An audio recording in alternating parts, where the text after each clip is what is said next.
sometimes people hear a casual conversation like what you and I are having about keto and going, yeah, what is it? Cure cancer? What is it? Like heal the planet and solve the world peace problem? Like, no, it doesn't, but it's pretty damn good for a lot of things. Yeah, 100%, man. Yeah, there's a lot of research coming out too. Paul Saladino, I follow a lot, and Sean Baker, they all talk about it too.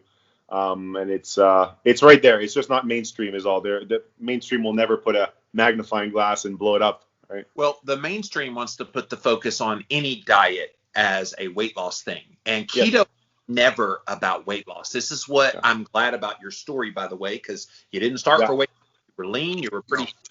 You wanted energy. You wanted mental clarity. You wanted mood stabilization. Like, these are some of the benefits. When I wrote this silly book, that's it.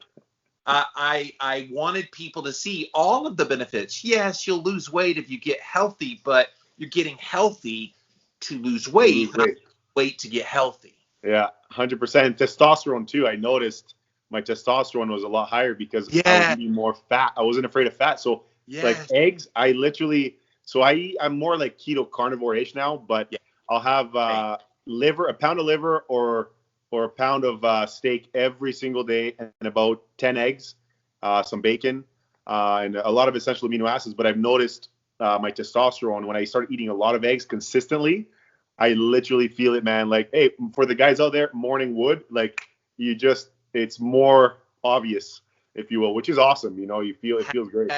Hashtag real life there, man. So, so it's so funny because people cut back on fat and then they don't understand, why am I losing my libido? Why am I having trouble down there? And it's like, you're an idiot, because it's like the precursor to all of your hormones. And even you ladies, you know, you're seeing a couple of bras talking about testosterone. It also manages like female hormones as well, deals with things like PCOS for the ladies. But yeah, my testosterone, when I went keto carnivore, it went from about 400, which was not horrible for a man my age, but it jumped to 750. Holy shit. That's awesome. In like 6 months. It was really fast. And so, yeah, I'm feeling that, brother. That's wicked. Yes. So you came up. You had a great story. You're full of energy. You're the first person I've ever interviewed that's standing and moving around on a phone. So it's cool. Yeah, I can't say that's brand Jordan. I would not expect anything less from Jordan. But like, you got this idea.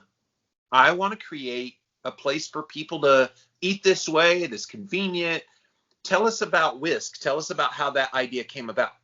So it actually, I think it truly started when I was in the military. So I was a medic in the military here in Canada, 3 years, a relatively short career. But when I was there as a paramedic, like on my paramedic program as a paramedic student, I noticed that I felt kind of helpless when I was on my calls, not because I didn't know my stuff, but because I knew I couldn't truly help the patient that I was treating. You know, a lot of those, 95% of the calls is chronic illness.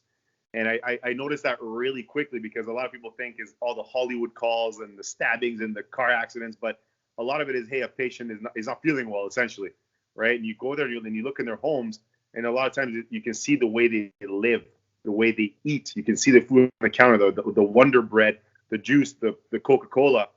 And so I was like, most of these calls, all I'm doing is making them feel comfortable till I get to the hospital. They get put through the system on medication, and they'll end up back there in a few months, guaranteed. And so in my head, I was like, man, I wish I could do something with keto where I could help a lot of people. And so when I left the military, and I had no intentions of doing a restaurant, believe me, I actually didn't. It was 3 days after I got home in Calgary from the military that somebody called me. And it was a restaurateur here in my city. And they kind of offered me the idea. They said, hey, I have a space here and I want to plug you in. You're the keto guy. I think it would work. And then he literally planted a seed, and it sprouted like almost immediately. I just went crazy with the thought. I was like, oh my God, this is what I'm meant to do. This is my purpose. And so then I talked to my mom, who's an amazing cook, and they've been doing keto, my parents, with me for 7 years as well. And that was it. I said, I'm doing it. I'm done. And I raised the money in a couple weeks. It was like $300,000, and I got it all together. We made a plan. We tested the menu for 5 months, and here we are.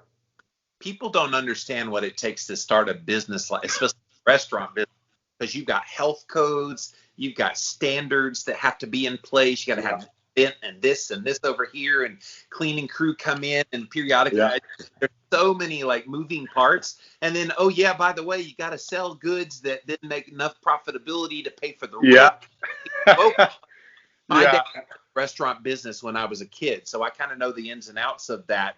And people have asked me over the years, have you ever thought about like franchising a Live in La Vida low carb kind of maybe restaurant or something? And I'm like, hell no. Like, it's gratifying if you enjoy the work and you're trying to make a difference, and you are. But for me, I just see red tape after red tape after red tape, and I just don't need that headache in my life. Trust me, it's one of those things I realized quickly. It doesn't matter how good your food is, your product. Yes. You have to know how to run a business. Yes. And taxes are a bitch. I'll tell you that right now. That'll make you up. But then you to a brand new wrinkle last year when this nasty virus thing came out. And unfortunately, when it hit businesses just like yours the hardest. And is even still hitting businesses like yours. And when they tried to reopen, at least here in America, I'm sure it was the same way in Canada, they made you have all this plexiglass everywhere. You had to set up like little stickers on the ground, keep people apart. You had to like. Fuck that. I didn't do any of that, man. Hell no. I'm getting there. Okay. I know you're anxious to talk. I want to set it up for people. So this is what we're trying to mandate people to do with their businesses. And then they force them to shut down. And then you can come back. But with these limitations, it's like, how is a small business supposed to survive all of that? So what have you done to survive it?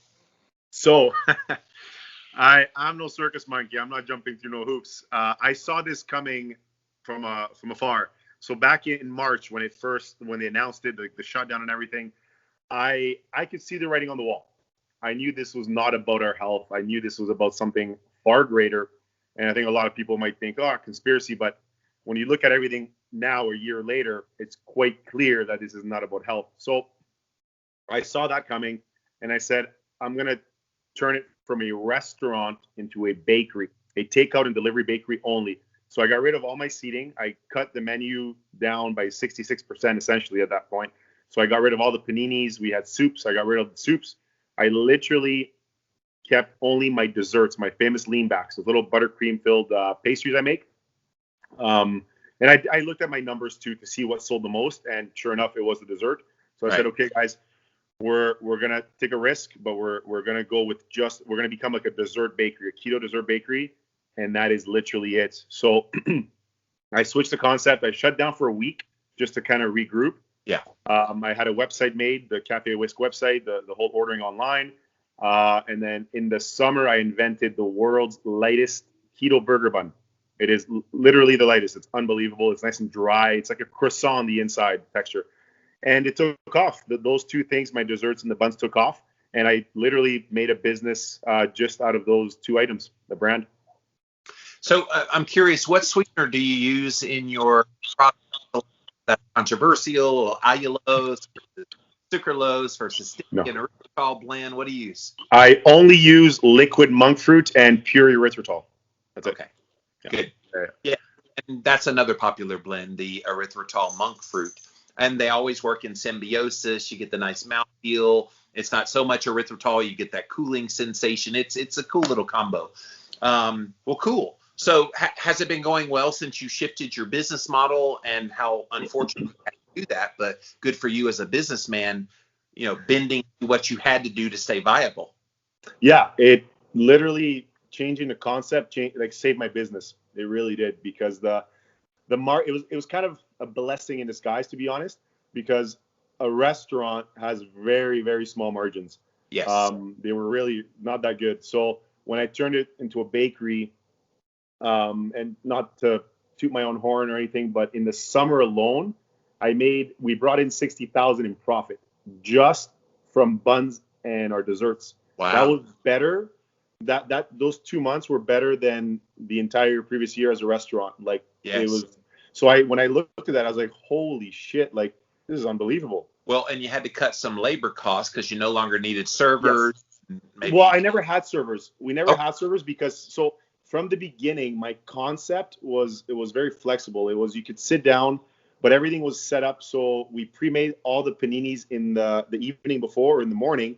So literally, you would say, "Hey, can I have the Hamburgini?" So I would literally unwrap it, put it on the panini press. 3 minutes later, it's ready. You can pack it to go, or you can put it on a plate. I would call a name. They'd come grab it, eat it at the table. When they're done, they return the plate. I'd go put it in the dishwasher. So Yeah. we did have more people, but it wasn't. Right. We didn't have servers. No. You cut your menu by 2/3, so a lot of the sous chefs weren't needed anymore. We didn't even have. I was me. Yeah, no. I didn't hire. It was my parents, my mom, my dad, myself, my ex-business partner. Yes. And I had 2 employees as well at the time, and that was it. But no chefs. I didn't want any professional cooks because Yes. the whole concept in my head is I'm not going to be changing the menu. It's a fixed menu. We're going to do something. We're going to have a few items, but they're going to be done extremely well. They're going to be mastered and perfected.